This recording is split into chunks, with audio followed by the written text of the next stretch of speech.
Hello నమస్తే welcome to Anantha TV.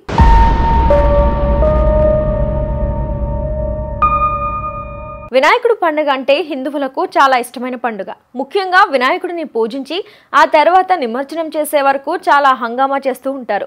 Vinayaka Navratri ఉత్సవాలలో కూడా భక్త శ్రద్ధలతో సైతం దేవుడిని పూజిస్తూ ఉండడమే కాకుండా కొంతమంది భజన, కోలాటాలు ఇతరాత్ర వాటిని చేస్తూ ఉంటూ భక్త శ్రద్ధలతో మునుగుతూ ఉంటారు. కానీ రాను రాను కొంతమంది చేస్తున్న పనుల వల్ల విమర్శలు కూడా వినిపిస్తూ ఉన్నాయి. గణేశుని మండపం దగ్గర సినిమా పాటలు పెడుతూ డాన్సులు వేస్తూ ఉన్నప్పటికీ రికార్డింగ్ డాన్సులు మరింత అశ్లీలతకు దారితీస్తున్నాయట.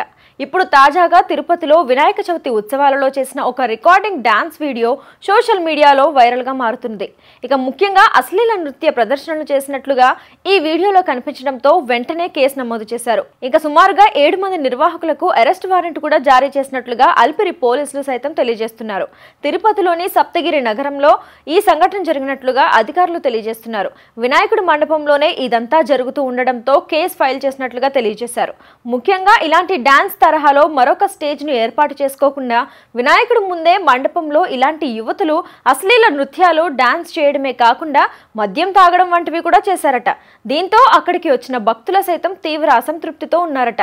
ఇక సోషల్ మీడియాలో ఈ వీడియో ఇప్పుడు వైరల్ కావడంతో ఈ ఘటన పైన తిరుపతి పోలీసులు సీరియస్ గా రియాక్ట్ అయ్యి ఎస్పీ సుబ్బరాయుడు, రామ్ ప్రసాద్, ఎం వినోద్ కుమార్, జై మధుసూదన్ రెడ్డి, జి కిరణ్ కుమార్, పి వినయ్, జశ్వంత్ రెడ్డి, హేమంతుల పైన కేసు నమోదు చేసినట్లుగా తెలియజేశారు. ఇక వీరిని అరెస్ట్ కూడా చేసినట్లుగా వెల్లడించారు.